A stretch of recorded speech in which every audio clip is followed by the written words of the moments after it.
BJP को, मोदी जी को 400 सीटें चाहिए संविधान बदलने के लिए।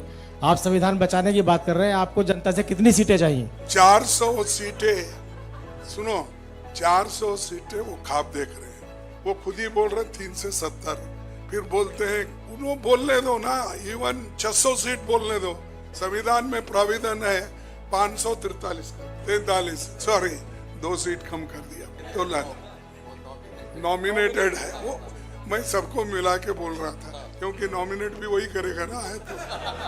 जो बात कह रहे हैं संविधान को लेकर, कांग्रेस पार्टी का अगला स्टैंड क्या है? क्योंकि आप लोगों तक तो बात पहुंचाएंगे ही, चुनाव है, लेकिन इसके आगे आप लोग क्या करने का विचार कर रहे हैं?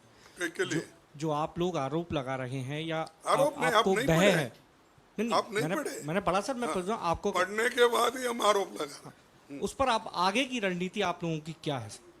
देखिए, हम हाउस में भी इस बात को अनेक बार रखे, आप सुने होंगे। मैं जब लोअर हाउस में भी था तब भी मैं संविधान के बारे में और डेमोक्रेसी के बारे में और जो गरीब तबके के लोग हैं, जब भी कुचला जाता था, उनको जब उनके स्वाभिमान को धक्का लगता था, हम हमेशा बोलते रहे, करते रहे, आगे भी हम लड़ते रहेंगे।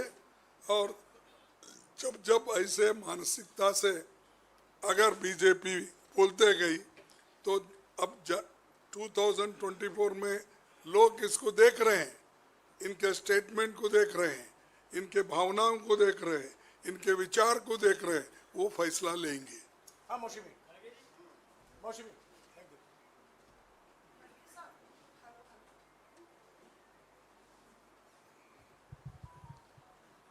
खड़गे साहब, चुनाव आयोग को लेके दो इलेक्शन कमीशन की पोस्ट वेकेंट है। 15 मार्च को प्रधानमंत्री ने बैठक बुलाई है, अरुण गोयल साहब ने भी रिजाइन कर दिया है। क्या आप लोग कुछ नामों के साथ अधीर रंजन चौधरी जाएंगे, क्योंकि कोई नाम सामने आए नहीं है?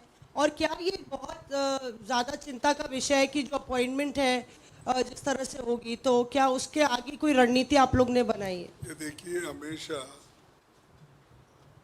ये जो ऐसे मीटिंग बुलाते हैं, सीईसी का हो, सीबीआई का हो या विजिलेंस का हो, जब बुलाते हैं तो पहले तो वो खुद ही लिस्ट भेजते थे। हम वो देखकर कौन अच्छा है, किसके खिलाफ कुछ कार्रवाई हो गई है पीछे, ये सब उसके एंटीसीडेंट देख के हम लोग टिक करके देख कर लेके जाते थे और वहाँ ऑब्जेक्शन रेज करते थे। अब क्या हो गया, सब जल्दी वही झट से लेना, झट मंगनी, पट बिहार, क्या बोलते हैं, हाँ, पट बिहार, ये चल रहा। हाँ सर, आपने जिन बीजेपी के सांसद के बयान का जिक्र किया, जिन्होंने ये बयान दिया था कि 2/3 बहुमत लाएंगे तो कॉन्स्टिट्यूशन चेंज कर देंगे, बीजेपी ने डिस्टेंस कर लिया उस स्टेटमेंट से, कहा कि हमारा कॉन्स्टिट्यूशन में बड़ा भरोसा है, उनसे हमने एक्सप्लेनेशन मांगा है। तो इसके पीछे भी कोई रणनीति आप देखते हैं? कितने बार आप एक्सप्लेनेशन मांगेंगे? आज नहीं, एक बार नहीं बोले उन्होंने, 10 दफा बोले होंगे। और वो भी मामूली, एक ऑर्डिनरी आदमी बोलता है तो हम सोचते हैं भाई चलो उसको थोड़ी बुद्धि कम है बोला। अगर जो आदमी 3-3, 4-4 बार एमपी हो गए हैं, 3-3, 4-4 बार विचारधारा में भाषण करते हैं और आरएसएस के तो प्रमुख भी बोल रहे हैं, हम क्या समझेंगे इसको? अनलेस मोदी साहब का इस विचार पे अगर मोदी साहब सहमत नहीं होते तो ऐसा बोलता ही नहीं कोई। अरे कैसे कैसे लोगों को उन्होंने टिकट बंद कर दिया, और ऐसे लोगों को टिकट बंद करना, बाहर निकालना, उनको कोई बड़ी बात नहीं ना। वो मक्की को निकाल के फेंक देसा देते हैं। मेरा सवाल इलेक्शन कमीशन पे भी है और इलेक्टोरल बॉन्ड पे भी है। अभी आपने कहा कि आप लोग नहीं, दोनों में, इसलिए आपने ये कहा चुनाव आयोग से काफ़ी लंबे अरसे से कांग्रेस पार्टी अब समय मांग रही है और मिलने का वक्त नहीं मिला। आज भी आपने कहा कि 100% वीवीपैट की पर्ची को लेकर काउंटिंग होनी चाहिए। चुनाव आयोग समय नहीं दे रहा है, आप लोग चाहते हो कि वीवीपैट की हर पर्ची की गिनती की जाए, ऐसे में रास्ता क्या है? और दूसरा, इलेक्टोरल बॉन्ड पे आज जो सुप्रीम कोर्ट का जजमेंट आया है, क्यूमुलेटिव अमाउंट किस आदमी ने खरीदा है इसकी तो जानकारी देंगे, किसको दिया है और कितना दिया है ये जानकारी नहीं देंगे। तो इन दोनों विषयों पे आपकी क्या राय? देखिए, किसको दिया किसको नहीं दिया उसका जानकारी तो नहीं देंगे। अब क्या देंगे? वो लेके क्या करना है? हमको तो असल में होना किस व्यक्ति से आप लिए, उसको क्या कॉन्ट्रैक्ट दिए, क्या उसको क्या ईडी एग्जम्पशंस में आपको मिला, क्या उसको क्या इनकम टैक्स एग्जम्पशन मिला, क्या उसको किस तरीके का फायदा उसको किया, वो हम छानबीन करते हैं। तो आप वही नहीं दे रहे ना।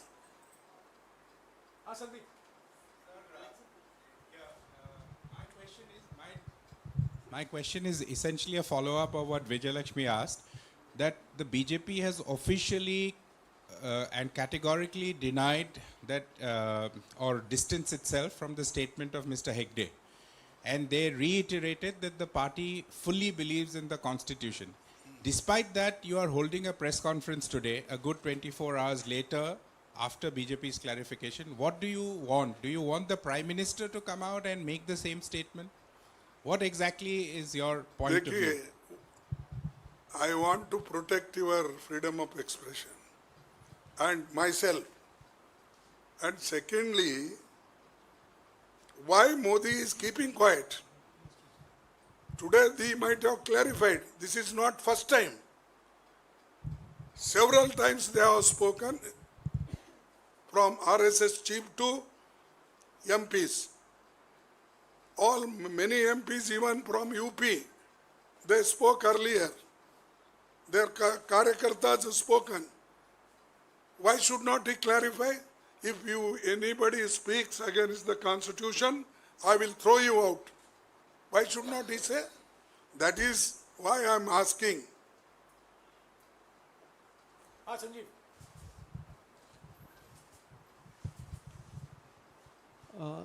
सर, इंडिया अलायंस की 26 पार्टीज एकत्र होकर 17 said this press conference is on the attack on the constitution. Please restrict your questions to that. All other questions we will take separately. This press conference has been called because there is a deliberate attack on the constitution. Please stick to those questions. Sir, I If you understand. don't have any questions on that, खड़गे जी, आपने कहा कि जिस तरीके से संविधान पर attack हो रहा है, जिस तरीके से उसको कोशिश की जा रही है कि दबाया जाए वंचित वर्ग को, लेकिन बड़ा सवाल यह है कि आप हंगामे का जिक्र कर रहे हैं। किस तरह का हंगामा होगा?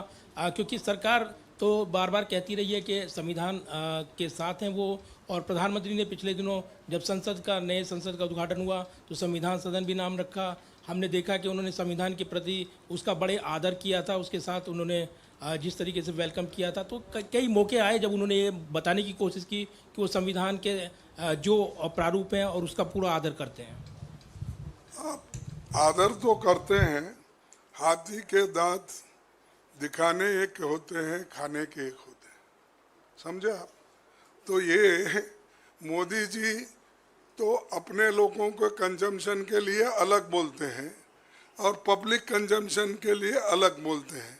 इसमें आप कौन सा पसंद करते हैं वो ले लो। हाँ जयेंद्र, इसी विषय पर एक सवाल। आपने दो बार कहा कि संविधान बदलने आपने 2 बार कहा सर कि संविधान बदलने की कोशिश होगी तो देश में हंगामा होगा। तो जब सामने से इरादा जाहिर कर दिया गया है कि बहुमत दीजिए, संविधान बदलेंगे, तो सवाल है कि हंगामा कब होगा? चुनाव के बाद जब कोशिश होगी तब, या चुनाव के पहले? सवाल आपसे पहले भी पूछा गया कि कांग्रेस का रोड मैप इस बयान को लेकर आगे क्या रहने वाला है? देखिए, हंगामा होगा इसका मतलब ये नहीं कि रोड पे आके सभी लोग लड़ रहे हैं। हाँ, इसका मतलब ये है कि जो लोग वंचित है, जिन लोगों के लिए सामाजिक न्याय का इसमें प्रबंध है और देश के हर नागरिक की रक्षा करने के लिए फंडामेंटल राइट्स भी है। इन चीजों को अगर धक्का दिया तो क्या लोग चुप बैठेंगे? आप चुप बैठेंगे?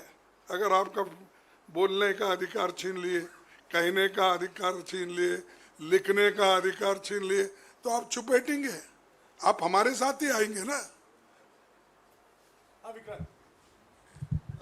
सर, आपने इस मामले को बड़े तरीके से उठाया है। क्या आने वाले वक्त में हम देखेंगे कि इंडिया गठबंधन के तमाम नेता इकट्ठे होकर इस मुद्दे पर मोदी सरकार पर प्रहार करेंगे? देखिए, आप फिर उधर चले गए। सामने वाले जो बोल रहे थे उसको आपने उठाकर फिर और तरीके से बोला। हम बराबर उसका जवाब देते रहेंगे। जब होने वक्त सब गठबंधन के लोग हम सब मिलके ही लड़ते रहेंगे, जैसा जाति जनगणना के लिए हम लड़ रहे हैं और सभी लोग सहमत हो गए, और किसान न्याय के लिए हम लड़ रहे हैं, सभी लोग सहमत हो रहे हैं, और एमएसपी के लिए हम लड़ रहे हैं, किसान के लिए, वो उसमें भी सहमति है।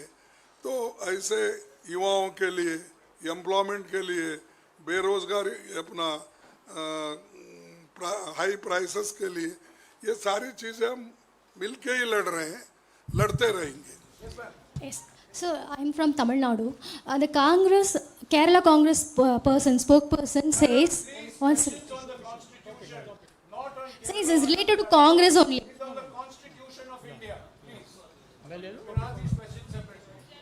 On the खड़गे जी, खड़गे जी, बीजेपी को, मोदी जी को 400 सीटें चाहिए संविधान बदलने के लिए। आप संविधान बचाने की बात कर रहे हैं, आपको जनता से कितनी सीटें चाहिए? मेरे को देखिए, 400 सीटें, सुनो, 400 सीटें वो ख्वाब देख रहे हैं। वो खुद ही बोल रहे हैं 3 से 70, फिर बोलते हैं, उन्होंने बोलने दो ना, इवन 600 सीट बोलने दो। संविधान में प्राविधान है 543 का, 43, सॉरी 2 सीट कम कर दिया, तो नॉमिनेटेड है वो। मैं सबको मिला के बोल रहा था, क्योंकि नॉमिनेट भी वही करेगा ना, है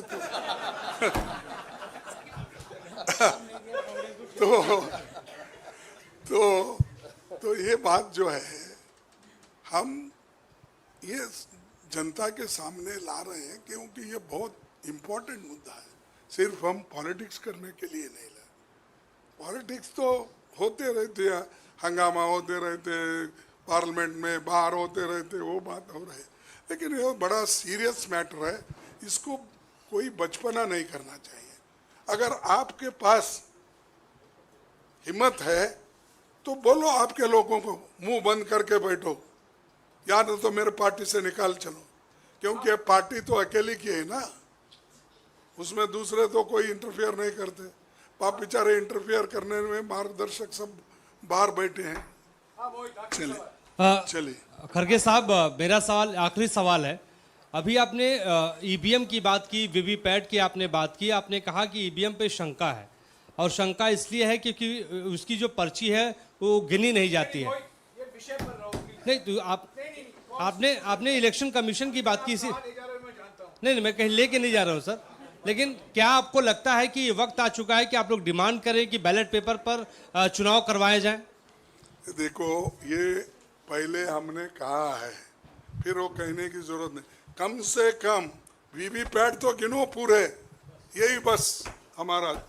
thank you, thank you, thank you. न्याय का हक मिलने तक।